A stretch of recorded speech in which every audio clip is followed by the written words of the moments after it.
Aló. Muy buenas noches. De nuevo, Voz Libertaria de Venezuela.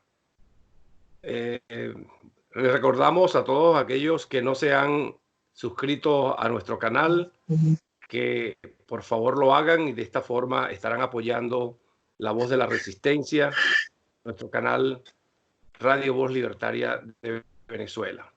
Hoy queremos de nuevo tener aquí al compañero Pablo Medina para hacer un balance con él sobre los resultados del día de ayer, 1 de mayo. Es importante el balance de Pablo y para ello le abrimos el micrófono. Buenas tardes, Pablo. La Voz Libertaria es todo para ti. Muy buenas tardes, Luis. Buenas tardes, Luis. Y aprovecho también para invitar a todas las personas en la resistencia que se incorporen a este canal, Radio Voz Libertaria. Se están perdiendo de grandes programas. Así es. Gracias, bueno, Pablo. En relación a lo del 1 de mayo, yo creo que es importante señalar que nosotros, la Junta Patriótica y los que formamos parte de la Unión de la Resistencia, muchos grupos, apoyamos la iniciativa de grupo de jubilados y pensionados que convocaron 2 días antes a un cacerolazo anoche a las 8 de la noche. Nos pareció importante acompañar esa iniciativa porque durante mucho tiempo no ha habido lucha social organizada, sino más bien falsas negociaciones entre los partidos políticos y Guaidó con el narcorrégimen.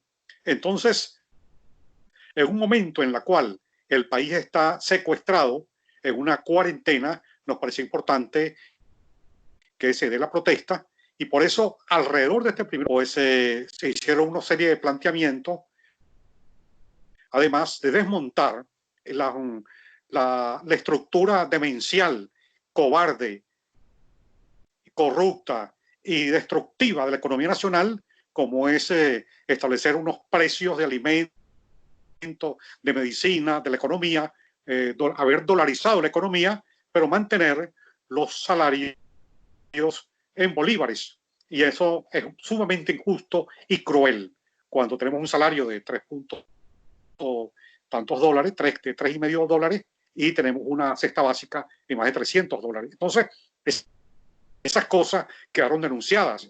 Y realmente es importante llamar la atención que el narcorrégimen, que había anunciado marchas, que había anunciado una reunión videoconferencia, que después un conversatorio, no hizo absolutamente nada, entre otras razones, porque se escuchó el peso de la resistencia denunciando cómo era posible hacer un conversatorio entre un capo que tiene orden de captura y unos esquiroles dirigentes sindicales, y todo eso se anunció pues en este programa de radio, de tal forma que el régimen quedó prácticamente anulado en este 1 de mayo, aun cuando la iniciativa del cacerolazo se dio en algunos lugares, se escuchó uno que otro, pero no tuvo la resonancia, y eso es justo decirlo, porque además duró solamente 2 días de convocatoria. Lo importante, Luis, es que por primera vez en mucho tiempo la resistencia comienza a movilizarse tratando de llegarle al 80% de venezolanos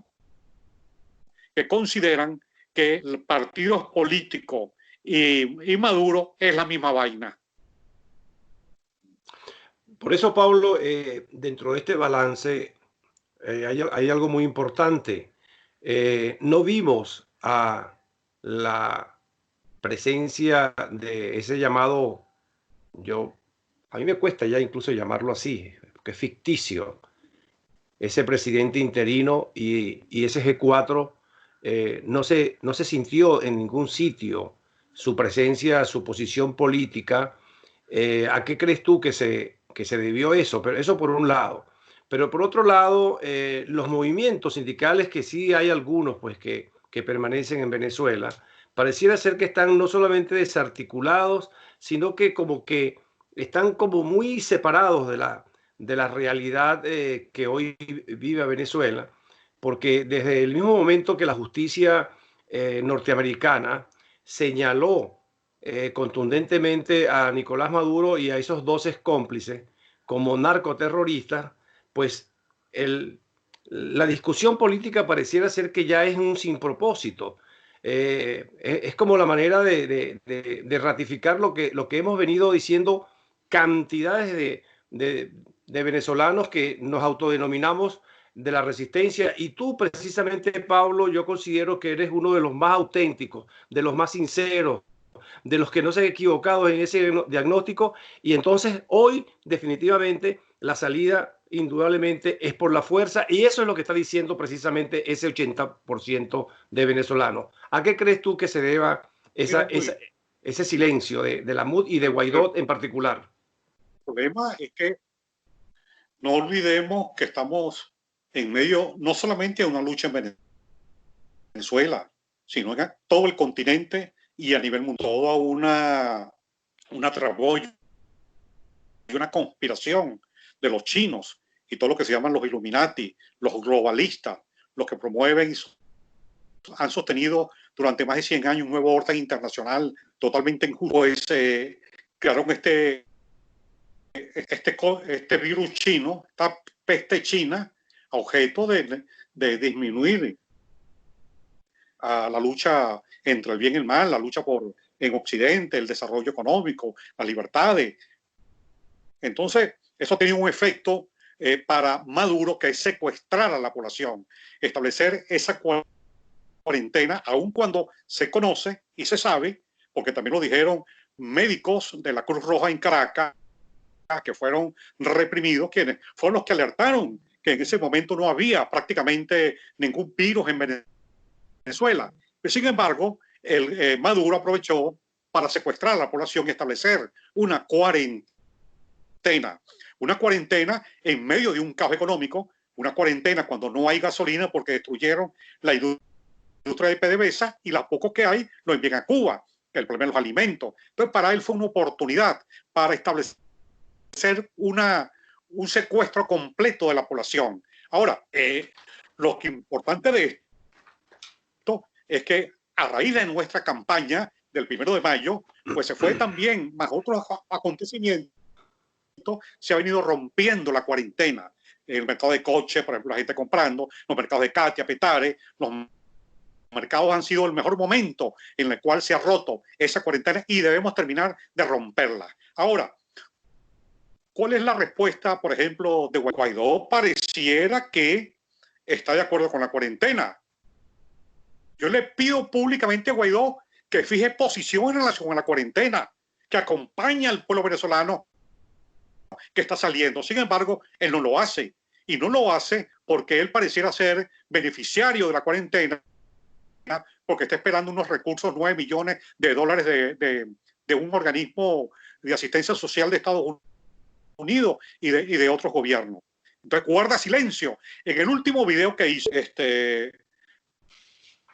pareciera que, bueno, por supuesto que leyó el discurso hecho por asesores, que están en la línea del gobierno de la monarquía de Noruega, una monarquía que es medio también está vinculada al narcotráfico y a las peores causas de la humanidad. Son los que promueven el premio Nobel, porque en ese esquema, en ese video bueno, señores, ahí prácticamente estaba planteando que el Grupo de Lima, que Canadá, que Borrell, allá de España, que Noruega, avancen por una dirección diferente.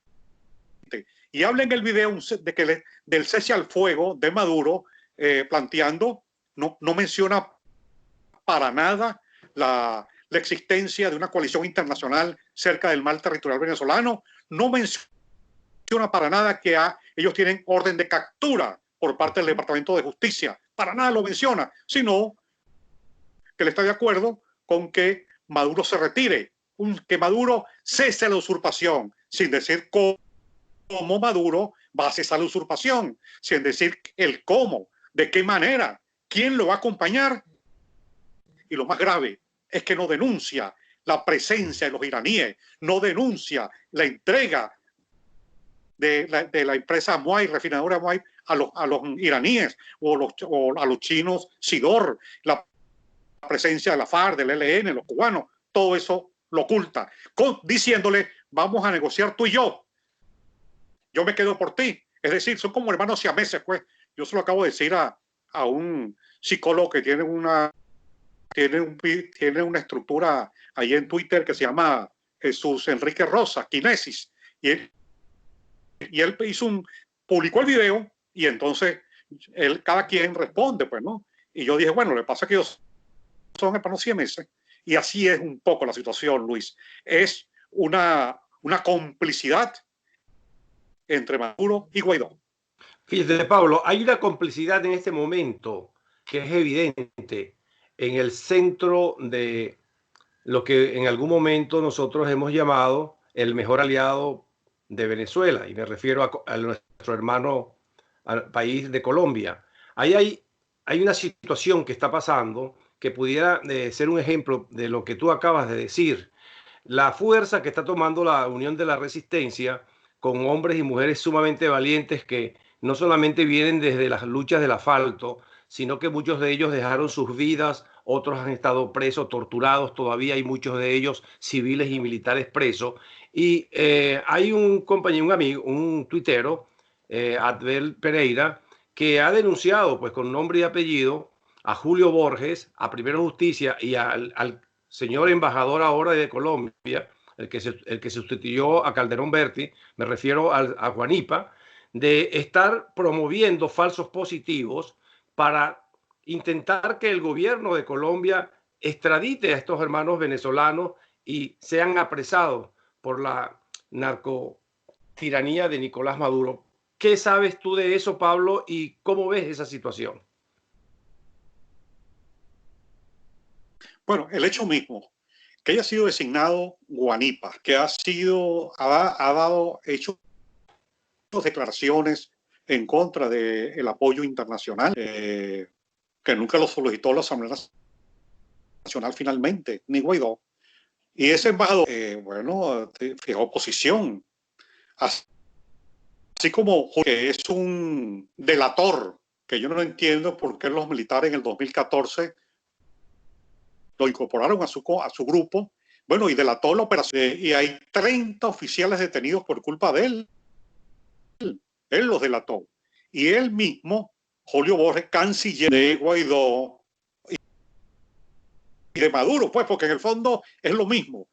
Bueno, el señor Julio Borges es el que se ha encargado de que el grupo de Lima, cada vez que se finalizan los documentos diciendo estamos en contra de una acción de fuerza, pero es que la acción de fuerza ya fue cometida en Venezuela por los cubanos, la invasión cubana, la invasión iraní, la invasión de FARC y el ELN. Ahí tenemos un hecho de fuerza en Venezuela. Pero entonces, ¿cómo vas a responder tú a esa acción de fuerza de una delincuencia internacional si no es con una fuerza nacional internacional? En el terreno en el país que ellos están, tanto Guanipa como Julio Borges, están ahí gracias a que hubo gobiernos en Colombia que a Pablo Escobar Gaviria y los cárteles de la droga, con apoyo de quién, de Estados Unidos, si no estuvieran ahí ni el uno ni el otro. Y este ejemplo es importante. Fue la acción de fuerza en Colombia, de los diferentes gobiernos y Estados Unidos, que se logró de alguna forma pacificar este país, pacificar a Colombia, y gracias están ahí. Entonces, ellos, por supuesto, son también autores de lo que ocurrió en Cúcuta. ¿Cómo es posible, chicos, que Cliver Alcalá Cordón, general Cliver vinculado al narcotráfico, haya sido designado por Guaidó para introducir un general narco que juega para los dos lados, para el G2 cubano y para Maduro? Y lo metieron como jefe de la operación. Yo alerté 4 días antes en el programa con Jaime Bailey cuando me invitó el 19 de febrero, porque la acción fue el 23. Y dijo, Pablo, vamos a salir de Maduro. Le dije que no. ¿Cómo que no? Me dijo. Sorprendido. No, porque tú primero tienes que tomar el estado Táchira. Tú no puedes colocar la carreta delante de los caballos. Bueno, todo ese grupaje que denunció Abdel Naime, precisamente toda esa vagabundería de gente que está detrás de los partidos con Guaidó que se robaron la ayuda humanitaria. Bueno, Pablo, desde aquí, desde la Voz Libertaria de Venezuela, nosotros queremos hacernos solidarios con todos nuestros amigos de la resistencia en Colombia. Queremos hacer, no solamente darle nuestro apoyo por esta vía, sino darle voz de aliento, porque todo esta tropelía, todo esto falso positivo, lo están montando precisamente porque sus actitudes políticas de denunciar toda la corrupción desde el 23 de febrero del año 2019 y todo lo que ya sabemos que representa la corrupción de Guaidó y de todos estos partidos políticos es lo que los tiene a ellos también sumamente asustados. Desde aquí vaya nuestra palabra de solidaridad con los compañeros de la resistencia en Bogotá. Y decirle, antes de terminar, decirle a toda la resistencia en Colombia, la resistencia a nivel internacional, la resistencia, por supuesto, dentro de Venezuela, que no pierdan las perspectivas. Una coalición internacional en aguas y debemos organizar la resistencia porque hay una propuesta, un esquema de transición. Hay un esquema para la transición a través de un Consejo de Estado que no se puede olvidar.